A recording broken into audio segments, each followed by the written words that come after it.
Welcome to The Last Breakfast. Please enjoy the video. You start by protecting your work. Save a copy so you can revert if needed.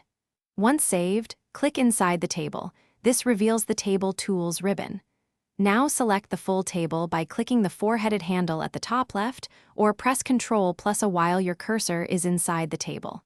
This selection step is crucial because you will target only the table structure, not surrounding text. Make sure the table is fully highlighted before you continue to the next step. Once the table is selected, go to Table Tools, open the Layout tab, and choose Convert to Text. Here you decide how cells become separated. Tabs are clean for columns, commas work for CSV needs, and paragraph breaks give each cell its own line. Pick the delimiter that matches your goal. This choice affects readability and downstream editing. Preview the outcome in the dialog, and when it looks right, click OK. Doing this removes the table structure, while keeping all original text content intact. After conversion, scan the document. Some cells may need extra spacing or line breaks removed. Use Find and Replace to remove stray tabs or multiple spaces quickly.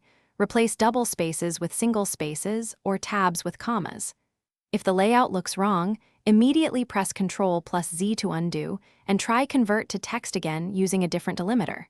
If text stuck together, choose Tabs next time. This troubleshooting loop ensures you keep all text while eliminating the table cleanly.